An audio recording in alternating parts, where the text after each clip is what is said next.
एक छोटी-सी ऑब्ज़र्वेशन, एक छोटी-सी एक्सरसाइज़ मैंने पिछले कुछ दिनों से स्टार्ट की। मैंने ये एनालाइज़ करना स्टार्ट किया कि मैं पूरे दिन भर में ऐसे कौन से टास्क्स करता हूँ, जिससे मेरे ईगो पर चोट पड़ती हो, जिससे मेरे अहंकार पर चोट पड़ती हो। और सैडली ऐसा कोई भी टास्क मैं नहीं कर रहा था, जिससे 2 मिनट के लिए मैं अपने आप से डिसएंगेज हो सकूँ।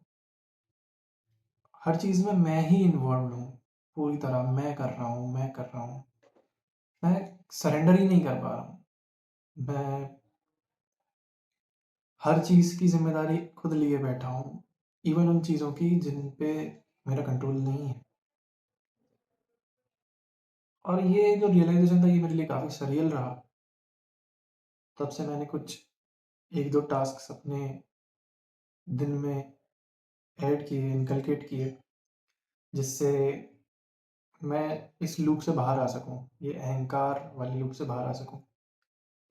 क्योंकि ना मुझे रियलाइज़ हुआ कि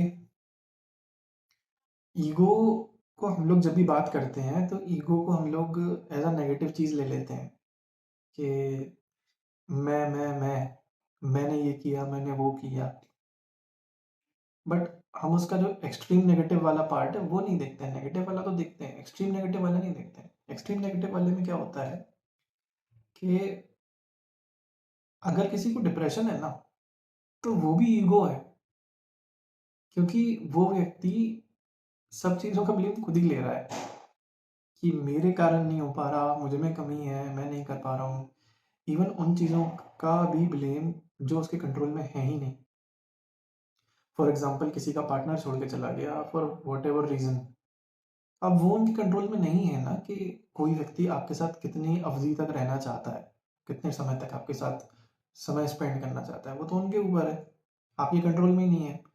आपके कंट्रोल में बस इतना है कि you make that while worth while, मतलब जब जितने समय के लिए वो व्यक्ति आपके साथ है, आप उसको आप उस समय के लिए प्रति बहुत अच्छी तरह से कंट्रीब्यूट करो। बस इतना आपके कंट्रोल में है, इसके अलावा कुछ भी नहीं।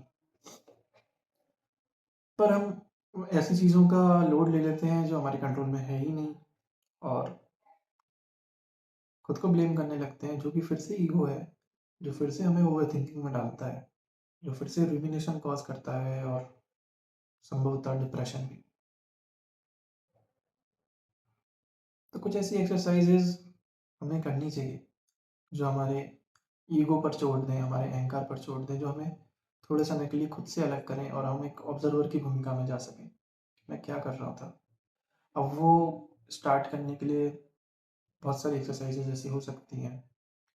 फॉर एग्ज़ाम्पल किसी की मदद करना, किसी ज़रूरतमंद की मदद कर देना जाकर, दिन में थोड़ा-सा समय निकाल के, डॉग्स को फ़ीड कर देना, साधना करना अगर आप उस रास्ते के पथिक हो तो, कि उसमें भी आप खुद से दूर जा रहे हो, खुद को त्याग रहे हो।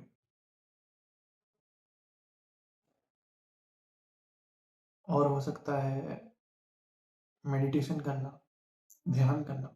बेसिकली इस झूठ से दूर चले जाना। ये जो झूठ है, इससे दूर हटना और एक ऑब्ज़र्वर की भूमिका में आकर चीज़ों को रियलाइज़ करना कि प्लेग्राउंड में तो मैं था, तब तक मैंने देखा, मुझे लग रहा था मैं सब कुछ कर रहा हूँ। बट जब मैं प्लेग्राउंड से बाहर आ गया हूँ, तो मुझे पता चल रहा है कि भाई साहब मैं तो कुछ कर ही नहीं रहा था। बहुत सारे गियर्स इधर-उधर मूव कर रहे थे, तब मेरा जो एफ़र्ट है, उसका 1% कुछ कंट्रीब्यूशन हो पा रहा है। और शायद यही ब्यूटी होती है सरेंडर की, कि मैं अपने हिस्से का जो भी मूवमेंट है वो करूँगा, बट उसको छाती से नहीं लगा लूँगा, अटैच नहीं कर लूँगा कि यार ये सब कुछ मेरे कारण हो रहा है, ये पूरा मैंने ही किया है, ये सब कुछ हमारा किया जा रहा है। वैसा नहीं, जो भी होगा उनकी मर्ज़ी से होगा। वो चाहे तो मुझे राजा बनाए, वो चाहे तो रंक बना दें, होगा उनकी मर्ज़ी से। मैटर ये करता है कि हो उनकी मर्ज़ी से रहा है। मैटर ये करता है कि रथ वो चला रहे हैं। अब युद्ध में जीतूँ या हारूँ, मेरा काम युद्ध लड़ना है। तो ये मेरा थॉट था, जो मुझे आप लोगों से शेयर करना था। जय सिया राम।